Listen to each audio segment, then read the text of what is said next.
And everybody should be trickling in.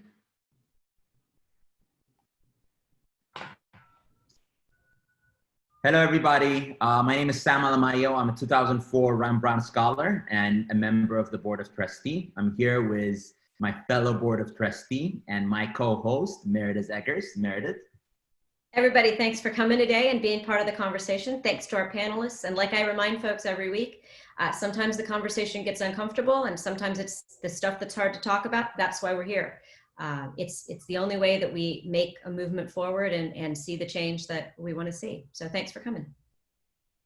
I'm going to start with our introduction for everybody that is new, for everybody that have been consistently coming in. You already know it. The Ram Brown Scholar Program is dedicated to nurturing the next generation of African-American leaders. The Ram Brown Scholarship honors the legacy of the late Secretary Ronald H. Brown through a selective scholarship program that advances higher education for community-minded and intellectually gifted African-Americans. The program supports students before entering college through the Guided Pathway Support Program, or GPS, and during the college years through the scholarship and mentoring, and after graduation through mentoring and networking. Each week, members of the Ram Brown community will share the panel to discuss relevant topics. Today, we're discussing the very important education in a time of COVID. And we have fantastic panelists, both of them a 2006 Ram Brown scholars. We have Cassandra Woodall, who's a senior director of business strategy at ISDE. Jeff Nelson is the founder and CEO of Sinchapi. I hope I pronounced that right. You got it. Jeff, I'm going to start with you. The way we've been starting a lot of these conversations have been COVID has disrupted everything that we know. But the glimmer of greatness is it might be an opportunity to see it as a restart, as a way to jumpstart things in the right direction so that they don't get hijacked. If we have to get this restart of doing specifically education in the right direction, what do you want to see? Let's say you've been selected by the newly elected president and he wants you to advise him. Let's get started. Help us. First day on the job, already tackling tough questions. Well, first of all, I want to say thank you all to all of our attendees. I appreciate you being here for this conversation. I think it's so important, and I want to thank the Ram Brown Scholar Program for putting this together. My co-panelist, Cassandra, thank you so much for joining me. And it's a pleasure to be here. Sam, you're right. COVID has shifted everything. And it's forced us to sort of immediately and abruptly rethink how we do everything, how we work, how we learn. I myself am a parent of two young school-age children, so I've had to rethink that. I've had to quickly, learn how to homeschool, which I don't even want to call what I do homeschooling. It's more so just, making sure I'm sort of tech support that tries to make sure that they can get to their classes. But as we think about when this pandemic eventually ends, and I use air quotes for ends because I do think that there are going to be some residual effects that last for a long time, we have a great opportunity to rethink education. I work in technology. I'm an entrepreneur, a tech entrepreneur, studied computer science. I've always thought that tech and software was the great equalizer. And I say that, and I do want to caveat up front, I recognize that not everyone has access to technology. So when I make the next statement, I don't want to seem insensitive to that reality. There are still pockets of this country, pockets of this world that don't have access to technology.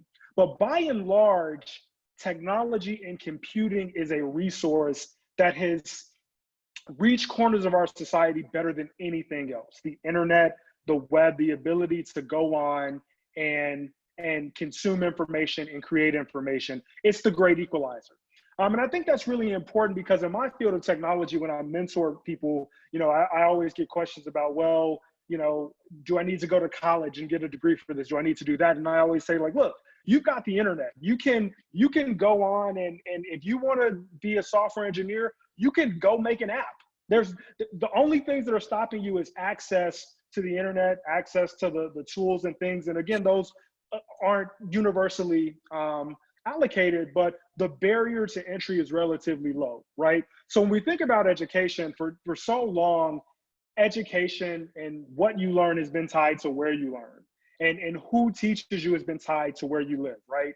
And I don't want to wait until the debate about whether education should be nationalized, whether it should be localized. But what I do want to say is with technology, we've got a great opportunity to rethink how we teach students. And how does technology not become a complementary part of that, or a tool that assists with what we've been doing for hundreds of years, but how can we rethink education with technology front and center? And just a couple of points on that. You know, I was on Twitter, and there's this idea going around, and I saw some wealthy venture capitalists in San Francisco saying, well, hey, I want to get a pod together. I want to get a learning pod, and we're going to hire a teacher. We're going to have, 4 to 6 students, and we're going to learn, right? And it's going to be great. And if everyone developed these little pods, it'd be awesome. And really what you're doing is you're taking the same inequities that exist in our education system, and you're exacerbating those, right? You need wealth to do something like that. You need the ability to not have to go into an office, or not be an essential worker and have to go to work every day, right? So I don't think that's the approach to essentially say, well, how can I take a 20-person classroom and turn it into a 6-person classroom because I've got the resources to do that. But how can you create an environment for asynchronous learning where students, regardless of where they're located, if they have access to the internet, if they've got access to the web, then they can learn anything from anyone, right? So if there's a teacher that is the best math teacher and she happens to live in Oklahoma, the fact that I live in Atlanta, I should have access to that. I should have access to her brain and her ability to teach. Furthermore, if I'm a student that is more of a visual learner, right, as opposed to a student that has a different sort of learning type, technology is able to cater to those different styles in a way where if you just put a kid in the classroom, they're, random lottery assigned a teacher that may or may not be a good fit. So in general, that if we're going to restart, to me, the conversation is, how do you use technology front and center, first and foremost, to be the vehicle that allows students to learn from anyone, learn anywhere, and learn whatever they want and whatever they need. That is fantastic. I am sold into that vision of a technology Awesome. kind of driven world.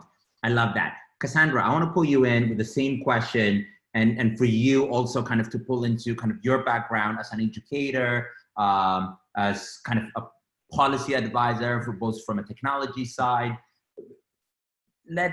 Let us use COVID as a great restart, and you're restarting. What is your advice to Mr. President and Madam Vice President?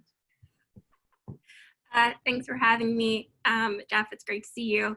I'm actually going to contradict Jeff just a little bit. And so if we're going to restart, and it's interesting, I work for the International Society for Technology and Education. We're always thinking about how to put technology into the conversation and thinking about its place. But if we had to restart, I think where everyone needs to start is, how do you put learning back in the center and becoming the focus? The technology is really the tool. The learning is centered around your goal, your objective, your hopes, your dreams for your students, right? And so if you're thinking about this moment that we found ourselves in order for a student to utilize that tool that Jeff is talking about, or in order for a teacher to feel successful when he, she, or they are, introducing some really cool widget in the classroom, it has to come from a sense of empowerment, confidence, and agency. And so how do you do that in a learning system that is not built to do that, period, for students? We have a very compliance-driven education system. We're driven by fear of testing results, and we're driven by a lot of quantitative data like seat time or student performance on assessments that may or may not matter very much for students in the long run. And so if we think about empowerment and what we want our students to be and what we want learning to be, we have to think about ultimately, what do we envision for our students to be able to know, think, and do at the end of the year, period, right?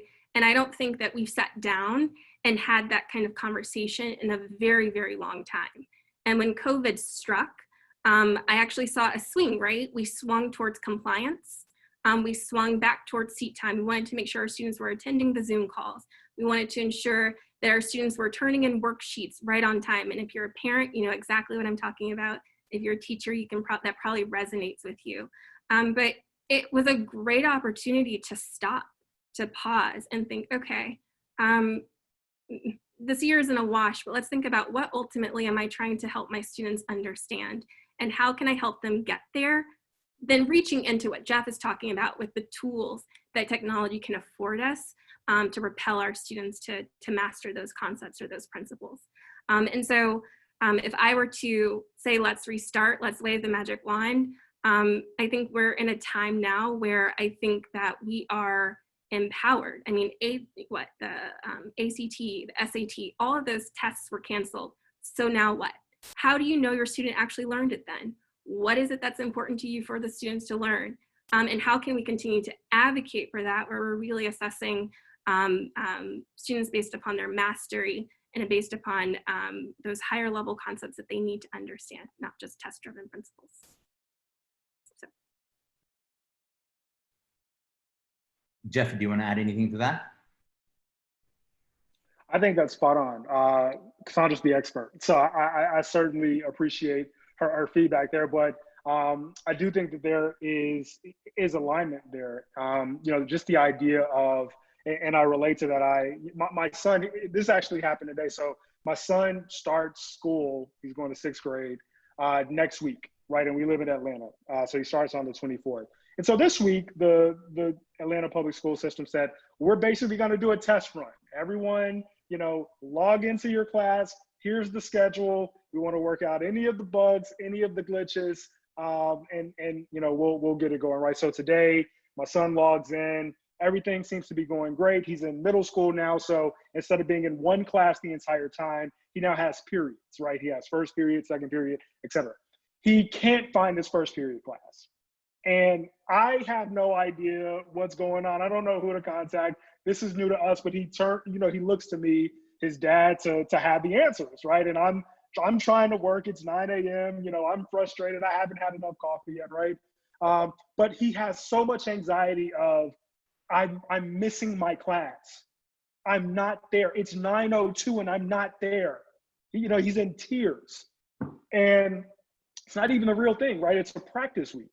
And I think that, you know, just that focus on compliance, that those metrics like seat time, did everyone sign up for the Zoom, right? Or log into the Zoom at the appropriate time? That is detrimental, because instead of actually thinking about the experience of 6th grade, what he's learned so far, what he's gonna learn, he's worried about, is he gonna be on the Zoom at the right time for the practice run? And that's all he can think about, and he's so anxious.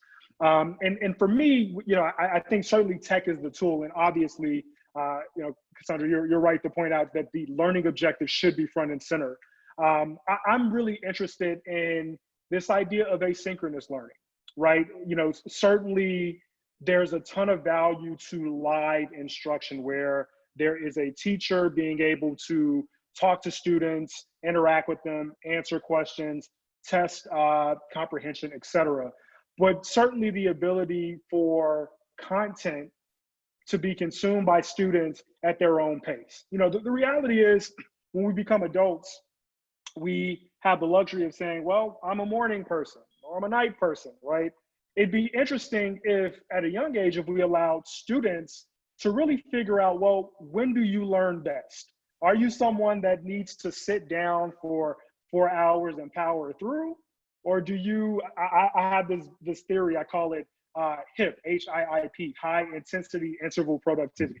And really this idea is that, hey, I'm gonna go really hard for 30 minutes, but then I need to watch TV for 30 minutes because I need my brain to take a break and relax, and then I'm gonna go back into it, right? So, you know, using technology to make learning more asynchronous, in addition to the more traditional live instruction, and less focus on, you know, meaningless metrics about, were you here at this time? Did you log into the Zoom? Did you have your camera on, etc.? I think those are definitely things that should be a part of that conversation. So I think it's a lot of alignment between what we're saying.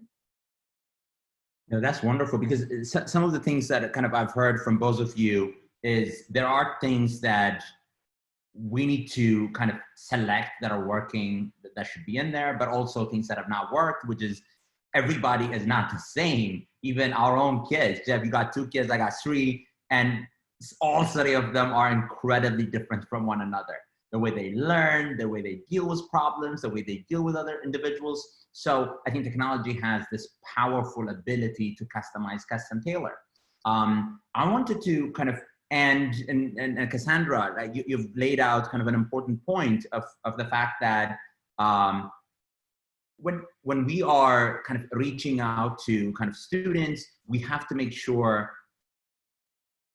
you know, and this is something that we talked about earlier, that teachers are given the tools to be able to be comfortable, to be able to kind of address both the emotional stuff, having the tools to say, I could adapt to this new technology, I could deal with my students. Can you talk a bit more about the things that are now working, and we wanted to take out testing and things like that. How can we support, if we wanted to kind of get the best out of kind of leveraging technology and then engaging students, both in kind of to go in their own individual pace? What are kind of the things that we need to do? What are the things that you're seeing that teachers are kind of complaining and frustrated about, and how can they be supported? Yeah, that's a huge one. So there's 2 ways to go about that, right? A lot of teachers think back to their teacher preparation days and how we were taught to become teachers. Most of those programs do not effectively utilize technology in the training for teachers. And so you have many teachers that enter the classroom who are doing their best, and they're certainly trying to integrate what they can, but they're not fully ready to begin a blended learning or an asynchronous learning program that Jeff is talking about. And so teacher preparation is one area. Then when you become a teacher, and let's say you've been a teacher for 5 or 10 years, things change. And often professional development does not lean on supporting teachers with training to select and utilize tools effectively in their practice. And so if we're thinking about how we're going to help teachers, we have to help them with professional development. We have to help them with higher quality professional development. We have to ensure that there are structures in place where teachers can seek out that professional development and they're rewarded for it. And then we also have to do away with some of the barriers where failure, sometimes teachers or educators, or we all shy away from using or trying something new because we're afraid of failure. And when that impacts your end of year evaluation, well, that impacts, if going back to Jeff's point, if I want to start off a new lesson and I've never used a tool called Flipgrid or Padlet or insert whatever cool, unique tool that a teacher might use, and I try it out in my lesson and I'm getting observed that day and the lesson goes poorly, what happens then? So how do we celebrate failures in the classroom? How do we inspire what's called co-learning in the classroom, where teachers can learn alongside their students, where teachers feel empowered and emboldened to learn with their students who might be more fluent in a tool? I think when those systems and structures are in place, then we can help teachers, and then we can also help students. Something small to note is that even in this conversation, we're talking about access being ubiquitous, right? Everyone, I think, has access to Wi-Fi. We still have 400,000 teachers reported during this time that they didn't have access to Wi-Fi. And so we have to think about also how we pay our teachers, how we reward them, how we make sure that not only are our students connected, but also our teachers are connected as well. Those are such beautiful points. I have a ton of empathy for teachers during this time. First of all, the job of a teacher, both now during COVID, before COVID, and after COVID, is greatly underappreciated. And I don't say that because it sounds good. People sort of pay lip service to it. My dream has always been to be a teacher. I love the idea of teaching people, and any opportunity that I get to do so, I seek to do it, because the way I reinforce my own learning is by teaching it to someone else. So I've had great teachers along the way, and I have such great respect for teachers and the empathy. I gave the example earlier of my son's first period class being there. I have a lot of empathy for the teacher who maybe thought that they uploaded it correctly, or maybe they had technical difficulties, or they didn't know how to adapt to this. And for me, what's visible is my son's anxiety, but the teachers also have anxiety, right? their kids see them with anxiety. They're having to worry about their student population, but also their kids that are also learning virtually as well, right? So tons of empathy there. One point that I'll note, and many of my answers are going to be sort of biased from the lens of tech and Silicon Valley, because that's the world that I know. And certainly Silicon Valley doesn't have all the answers, but I think what would be interesting, over the last few months, you've seen so many companies, the Googles of the world, Netflix, Microsoft, they all have said, well, we want to help small businesses, so we're going to put together a $30 million grant fund where people can apply. We want to help Black-owned businesses. We want to do this. Often these companies encourage their employees to do service and give back, and so that they'll sponsor people to go spend a day and clean up the park or things like that. And all of those things are great and appreciated. I think it would be very interesting, especially for software and tech companies, if we're going to use technology as a tool to try to create more equity in education. And the problem is many teachers don't know how to use these tools, right? And therefore they don't know how to teach the students to use the tools. It would be great if many of these software engineers who create these technologies for their service, right? If a software engineer at Google said, hey, I want to spend 6 months and I actually want to go work at the public schools in East Palo Alto. And I want to go in and work with teachers to introduce some of the new technologies that we're using, show them some of the awesome things that Chromebooks can do so that they're comfortable, students can be comfortable, and I'm actually on the ground and I can see what's happening, what's working and what's not working, so that when I go back to Google, then we're not just sitting in the ivory tower opining about how technology should work, but it's a partnership. We're on the front lines, we're seeing how it's being used, we're seeing what the problems are, but also we're giving back and making sure that everyone knows how to use these tools, right? We're making sure that we're passing the knowledge on. All these big companies talk about they want their employees to do service, right? And that's admirable, but I think if we target it and actually send those employees into the classrooms, and certainly not in the sense that teachers don't have the capabilities or teachers sort of need this supplement, but really to send them there and say, hey, here's a tool, and really I want to make sure that you're equipped to use the tool in the most efficient and effective way possible as quickly as possible. To teach for America for the tech giants. Yeah. Would be interesting, yeah. Cassandra, you've done Teach for America. Think about the fact that I don't want to say that educational technology and educational software is created in a vacuum, but it's not created in a classroom. Correct. So just like anything else we design, if we forget that the sink that is supposed to sense a human hand under it only senses 40% of the human hands under it, the technology doesn't work for everybody either. So I think that's a really good point. Another question that sort of goes along that and is coming out of the chat is, how do we make sure that this kind of technology and this kind of teaching, because I think we're all talking about the same thing. Technology we will see more technology in education coming out of COVID simply because we've had to see more technology. And so some of it will stay. But how do we ensure that this kind of learning is motivational and gets kids engaged and gets a broader set of kids engaged as we move forward? I've got some thoughts there, Cassandra. Did you want to tackle that first? Sure. And just real quick, something that you said made me think about.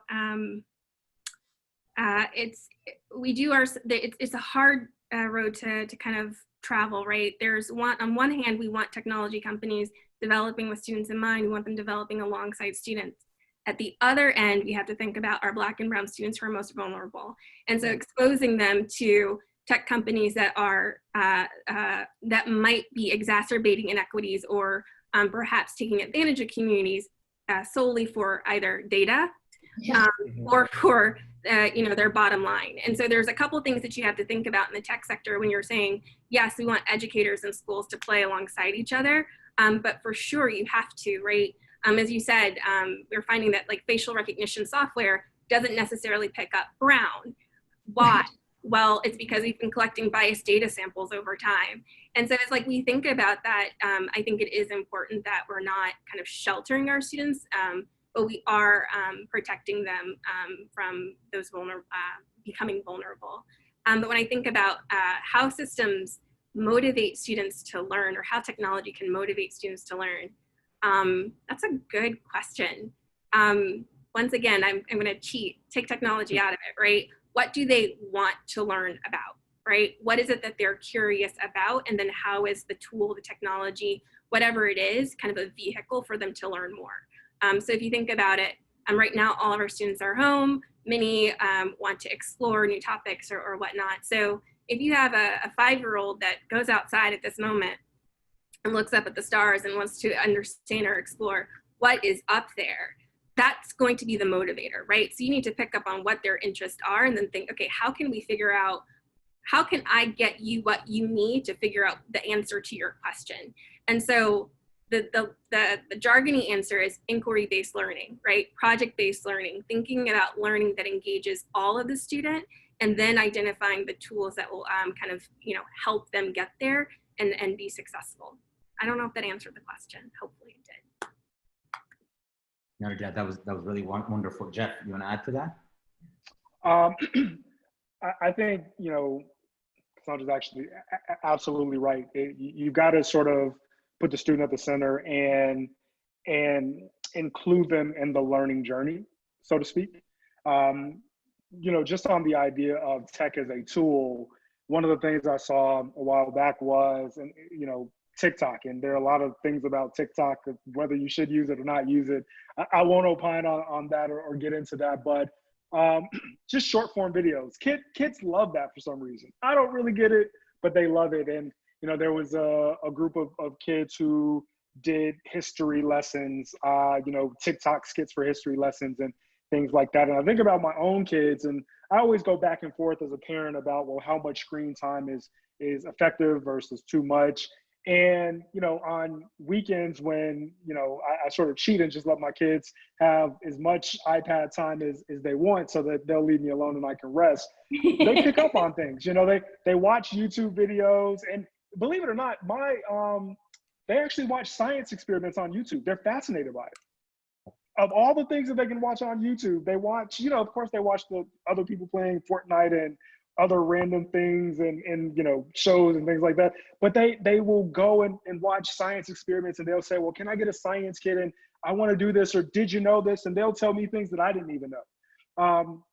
So when we talk about motivating students, I do think certainly the first part of it is including them in the learning journey and figuring out what they want to learn, what they're interested in. That's naturally going to motivate them. But with the tools, I think taking the things that they're naturally interested in as kids, as students, and somehow tying the educational content into that so that it's fun, so that it's adventurous, so that they feel like, sometimes it feels like they're not even doing schoolwork, right? But they're learning along the way, and the process is really enriching them with information. I think that's important. Yes, and if I can add, sorry, you just triggered so much in my brain. No worries. As you were talking about students being engaged and wanting to do it, thinking about designing technology that engages students as active users and not passive users. So the difference is, Jeff, you were why are they so obsessed with TikTok, right? Mm-hmm. Well, as you think about engaging with TikTok, one thing is, you have to interact with other people, right? So there's opportunities for collaboration, engagement with your friends. It's not just, we're not just dancing on our own, I'm dancing with my peer, my partner, right? And then you're thinking about there's feedback. So I can interact with other people, they can tell me about it. There's an element of design that's built into it, right? I can walk through the time and kind of, design it just right. I might have to edit my video. And so when you're designing technology in a way that motivates them, you're not just, once again, just thinking about, okay, point A to point B. If I give them a sticker or a widget, they're gonna like it, video game style. You're thinking of engaging them completely, right? And engaging all those complex skills that are, EQ soft, but also might be a little bit more complex.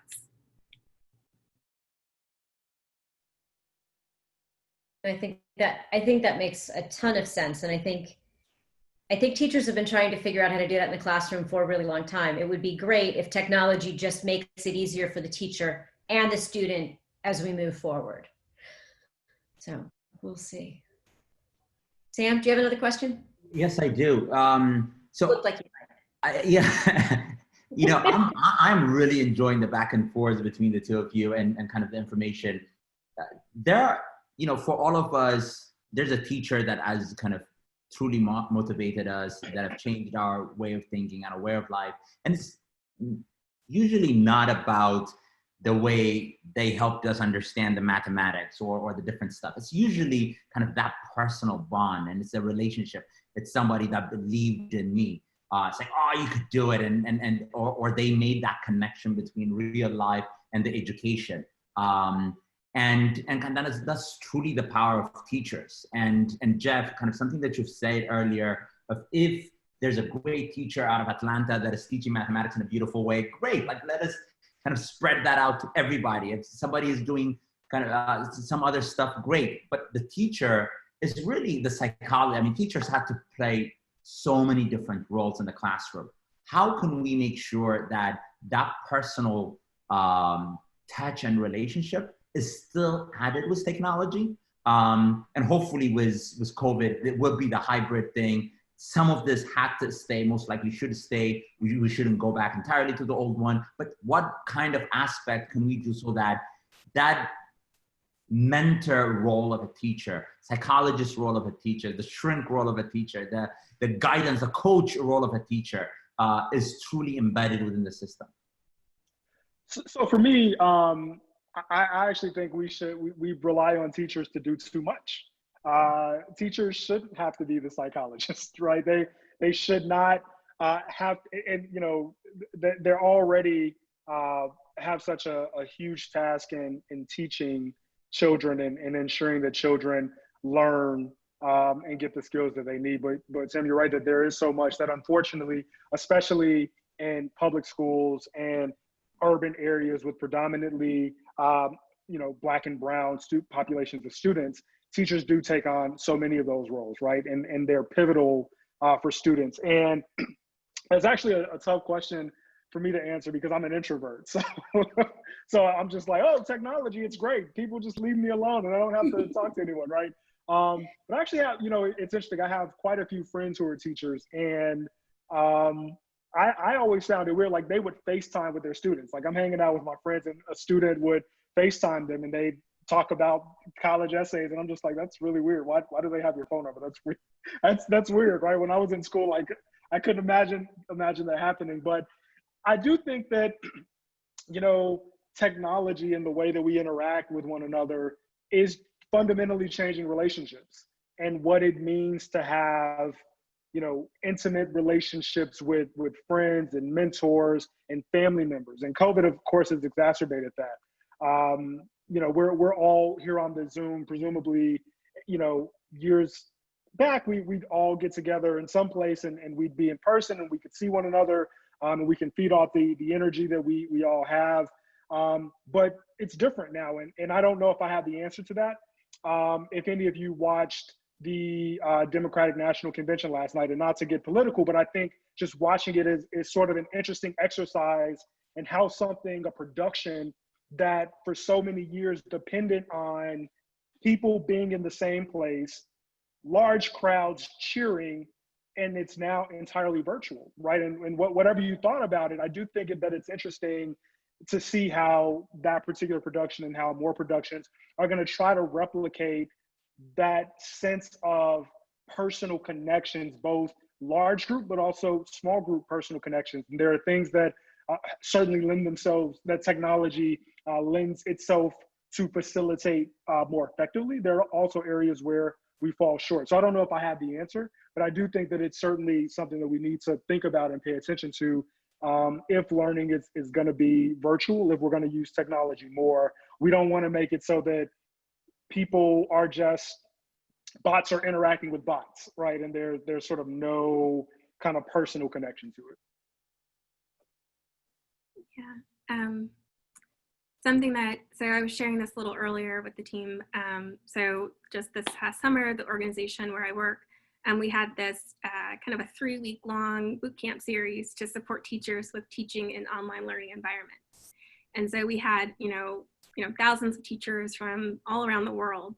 And, you know, one of the questions that we ask them about is, you know, what keeps you up at night? What were you concerned, you know, about when you returned to classrooms this fall?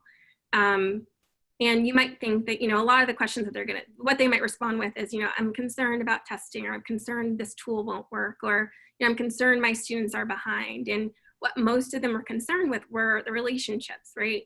In order for students to learn, you have to establish and build that trust. And how do you do that when you haven't necessarily, that's not really part of what you do. I mean, eventually we all we want to take things offline, right? If our point's not being made, if we feel like students aren't getting us, or, you know, if your partner's not getting it, like, let's just talk. And so how do you do that when you can never talk to them, when you're having a Zoom call and that student can just turn their camera off and you can't read their facial expression? And so some things, like Jeff said, I don't have all the answers for this. How do you nurture and build that over, you know, a long period of time? I don't think anyone does, because we just have not done this like this before. Right.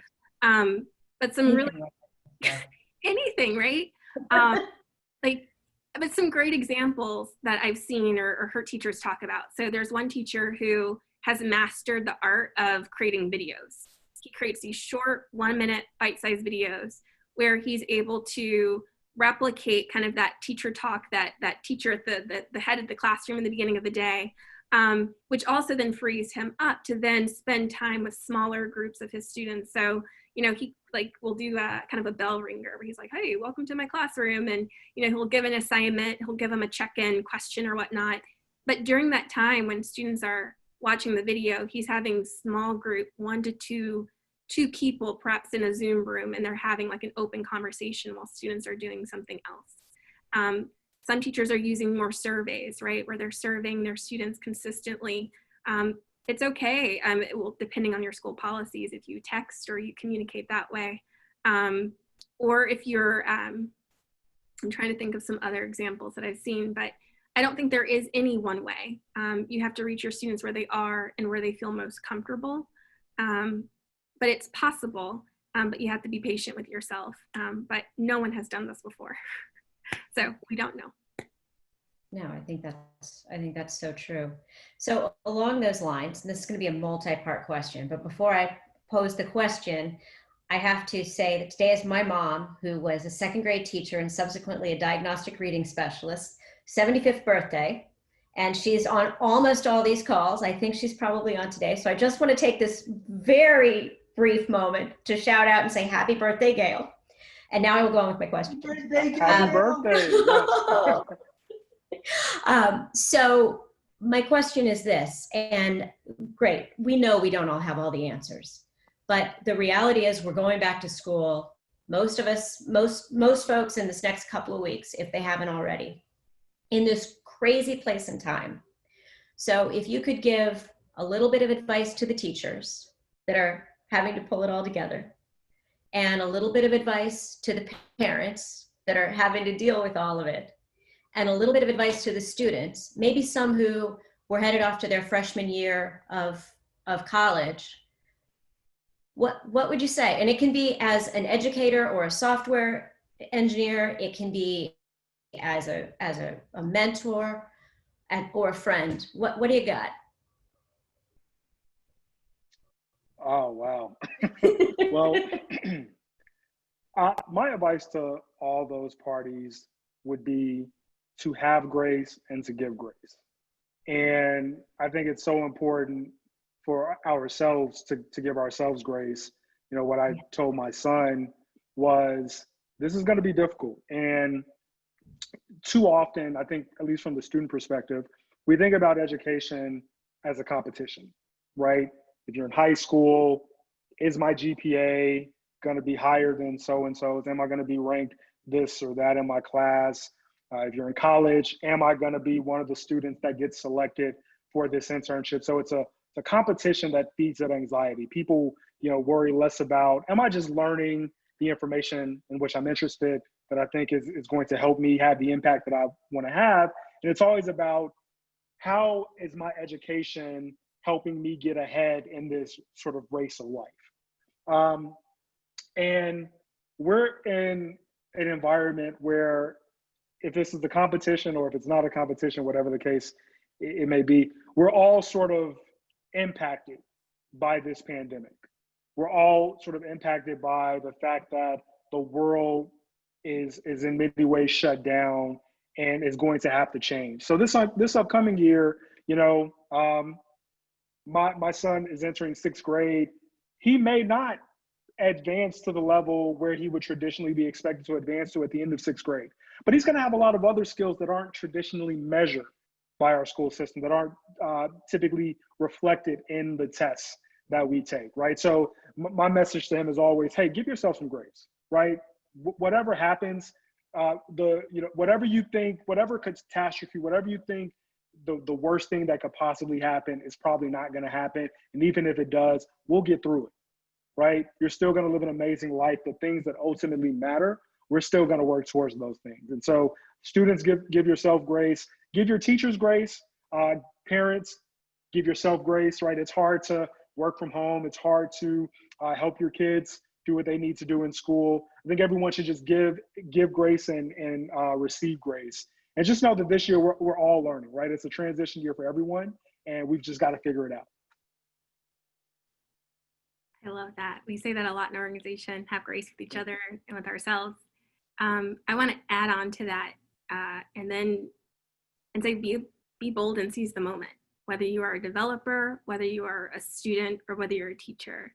And by that, I mean, we're in the middle of not just a medical pandemic, we're in the middle of a systemic and racial pandemic in our country. We're going through a lot of change. And right now is a moment where if you are in school, what you care about, then put your learning around that. It sounds weird, but what are they really going to do? I know people are going to jump at me, but what are they really going to do right now? If you're a teacher in your classroom, seize the moment. What do you think your students care about? What do you care about? What's the one small thing that you want to try? Because at this point, all bets are off. Evaluations are shifting. So what is it that you care about? And if you're a developer, you see the research, you see the trends, seize the moment, do something, try something. Because this is one of the few times I think that we're going to have where we'll have that grace for failure, and we'll have that opportunity for something huge to happen that I think will revolutionize and truly transform what teaching and learning should be. I love that. And that's true. There's got to be some good in this, and it is an opportunity to really try things differently and be thoughtful and maybe take a step back from the craziness that education in this country has become. Sam? Yeah, there's one thing that me and Meredith have always been discussing kind of during this time, and then specifically because of what happened with George Floyd and the sudden attention that has been given into how history has been taught in America, and especially in the classroom of, it depends on which state you go to, but it does not teach the proper history. And it has created this problem down the line of an America that has not come to terms with what's happening. What is kind of your best, I don't want to put you in the spot of saying recommendation or the right way to teach it, but where do you see the role of kind of this new reset and this technology to make sure that America's educational system goes face to face with racism, as well as the history of race in America? And that all students have access to it, that all students have access to it, not just this notion that you have to take Black history to learn Black history, that it's pervasive. Mm-hmm. Hey, you want me to start? I'm happy to start. We're expecting you guys to solve everything. Please do. The educational system. Today, you guys have 10 minutes. That's a huge question. So I don't know if I'm going to answer all of it, but I'll start with kind of one area of focus that I'm working on right now. So within our organization, I work on an artificial intelligence project with teachers and with students. And so we provide professional development for teachers to kind of grow their skills and confidence, to teach about artificial intelligence in the school.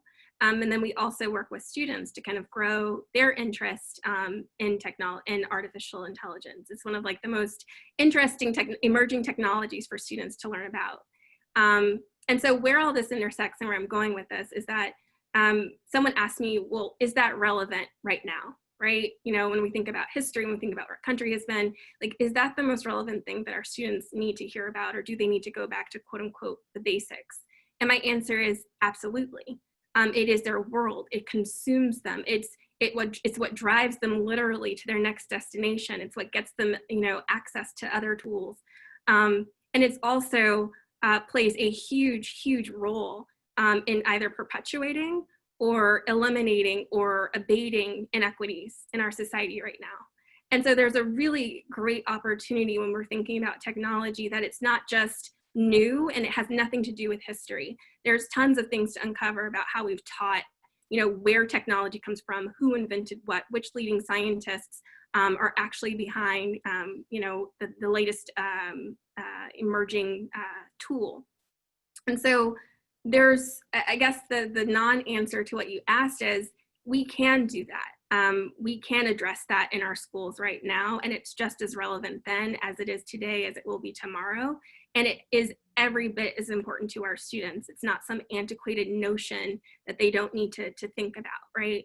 And so concrete example is, if you're thinking about, is artificial intelligence relevant? Absolutely, because the example that I gave you with facial recognition software and how it's utilized to the detriment of some Black and brown communities, or it's used in policing practices, that covers a lot of things that our students need to know and need to be talking about and need to be fluent and empowered to talk about, because that impacts the jobs that they receive. It impacts their day-to-day.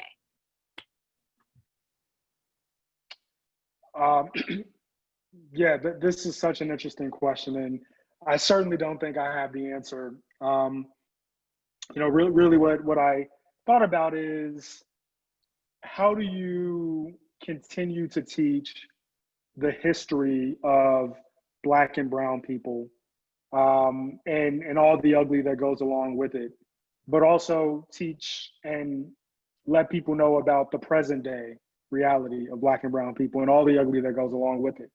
And of course, there are tactical things, right? I think we can all sort of generally be in alignment about, like, yeah, we should talk about this more. We should expose more students to it. But the question is, how do we do it?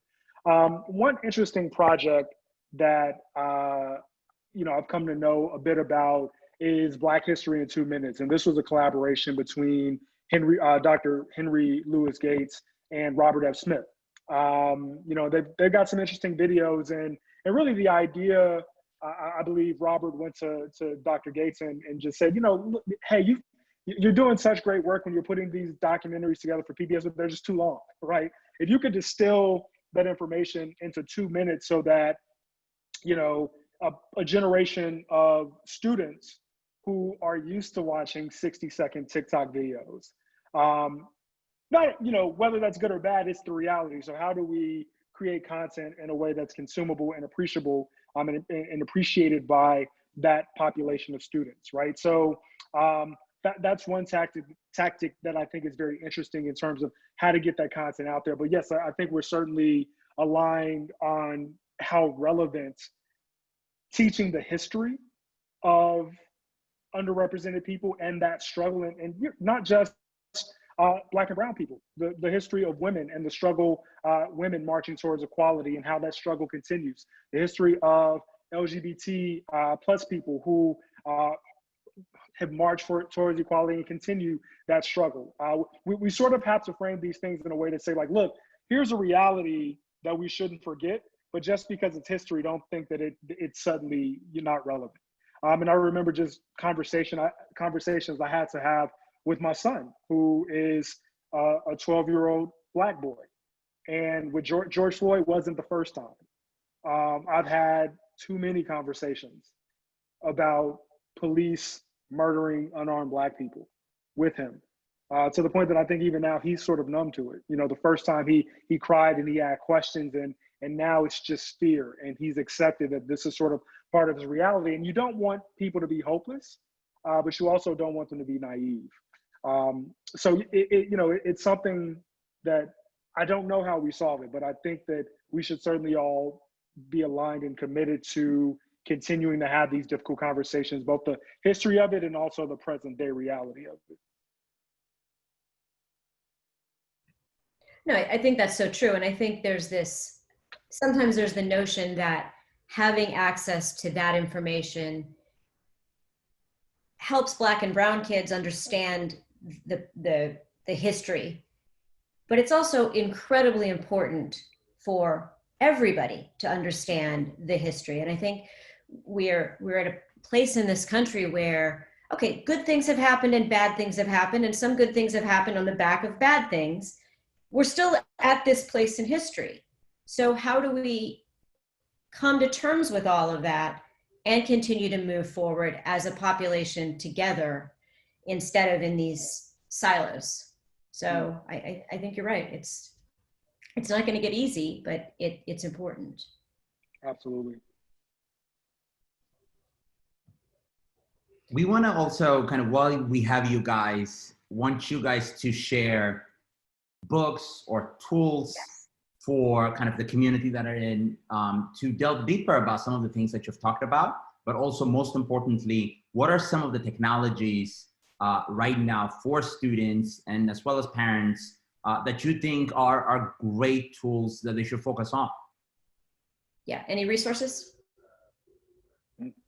And you can share it at a later time as well, as it comes to you, and we'll share with the email too, yeah. Yeah, definitely. Please, Cassandra, yeah. I have two. One, I think, answers Janine's question. And so what turns VC designing like learning technologies, we're not good at it. We continually forget and are dismissive of when we're designing to design with all learners in mind and ensure that learning is accessible for all. But there's two resources that I want to share, one specifically for students with special needs and then the other for all learners. One is called educatingalllearners.org. It's a coalition of organizations that represent special education students, that represent students of varying backgrounds and diverse needs, that came together and created a repository of resources that specifically support students with special needs and includes actually English language learners as well. Another resource that is a little bit broader, it's also a repository, but the resources have been vetted, they've been organized. There's resources by grade level, by language, by audience, is learningkeepsgoing.org. And so those are kind of two resources that kind of connect you to broader resources.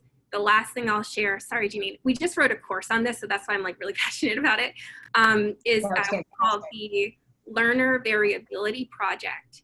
It's a project that was created by a nonprofit called Digital Promise, where there's tons of strategies that you can look up based upon the learner's need, also based upon the learner's skill set. Often we think from a deficit focus. And so that's a great tool that kind of focuses on learner strengths.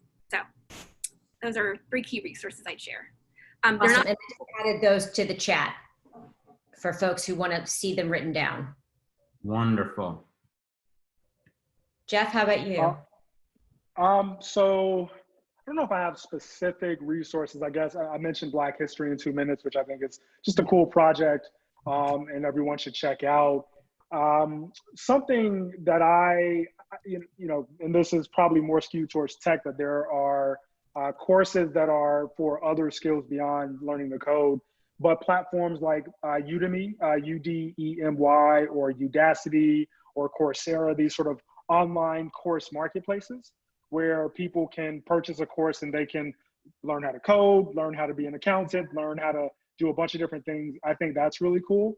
A technology that I think can really be interesting for education is VR, virtual reality, and augmented reality. I think that that's an area of technology that there's been a lot of exploration with respect with respect to gaming, but I think there's a huge opportunity to create lessons that are immersive and engaging and motivate students using that technology. Obviously, access to VR is even more limited than just access to a computer and internet, right? So it's not a tool for everyone, but that's something that I would love to see as we get deeper into rethinking technology and rethinking education and how technology can be a part of that. I would love to make VR, virtual reality, more accessible and more integrated into how people are learning and being engaged with knowledge. That's really helpful. As a last, Meredith, you know. Go ahead. Just Jeff, if you can type that, that into the list, or just send it to me in an email, we'll get all of those resources out when we send the recorded copy that everybody who's registered gets a copy of. Thank you. And kind of in this world where we're expecting kind of students to be quite savvy about using technology, navigating TikTok, there's some educational content, there's some bad content. You know, the one thing that comes up, there's a focus, STEM, how can we teach our kids, you know, science, technology, engineering, mathematics. There's one thing that is so glaringly important right now, which is media. And Jeff, you know this better than anybody. You've created this monster of a wonderful thing for kind of the Black millennial to have its own voice with Levity. Where is kind of the importance of incorporating media savvy, media literacy, being able to tell apart from what is fake news and what is not fake news, and how to kind of understand media and incorporate it through the educational system? I wanted to hear kind of the role of teaching media and media literacy from early on. Yes, I love that question. So yes, I'm a co-founder of Levity. Media is so important to me. I ran the television station in college. I've always been sort of fascinated by how do you take information and stories and content and present it in a compelling way. And where the beautiful thing about technology is that anyone can tell a story. Anyone can start a blog. Anyone can create a TikTok. Anyone can vlog. Anyone can get things out there. And that's really how Levity has been able to be successful, is that we leverage the fact that social media was a new phenomenon, and we were, the millennial generation was sort of natively literate in a way that older established media outlets weren't, and we created a company out of that. But the consequence of that is that, you have a lot of misinformation out there. And especially as we talk about, some of the previous things we mentioned in terms of how we tell the story of Black and brown people and other underrepresented people, their march towards equality and the continuation of that. There are a lot of people who don't want that information to get out there. And so there's a lot of disinformation and lots of agendas there. So I think the most important thing is that you have to teach people to source information, right? Credibility and reliability. Don't get information from one place. If you see a piece of information, find out the source, cross check it, fact check it, make sure that you're well-read and well-rounded in terms of the media that you are consuming. I think that's a really important thing to note. I could go on, but I know we're at time, so I just want to throw that in there, and I give others a chance to respond if desired. I'll be really quick. Well, I'll be really quick. So something that we talk a lot in our organization is digital citizenship. So just like you're a citizen of your physical town, you're also a citizen of the digital world. And so what are some of the principles that you think you would practice in a face-to-face conversation that you also continue to practice when you're navigating digital environments? And so as much as we can, even in our schools, whether at home, you as parents and families, you actually do model digital citizenship to your students, like model what it's like just like you model what it's like to obey traffic laws, et cetera, et cetera. And so looking into digital citizenship and ensuring that you're bringing those principles into classrooms and into your families and into your work environments is highly important at this time. It's awesome, and a really, really good point, and a good thing for all of us to remember. Sam, I think we're at the hour. Does anybody have any last moment commentary? Anything, guys? Thank you. There have been some comments. I am going to have to shout out to the fact that Sam and I were having a contest to see who could wait it out longer to get a haircut. And Sam lost. Sam went for it. Yes, but I had my fake hair. I love it. Emeritus, but no. Guys, Jeff, Cassandra, thank you so much. That was incredibly insightful. Really appreciate your time. Thank you. Thank you. Thanks everybody. We'll see you next week on our regular time next Thursday. Thank you. All right, bye-bye. Next Thursday, everyone. Bye-bye.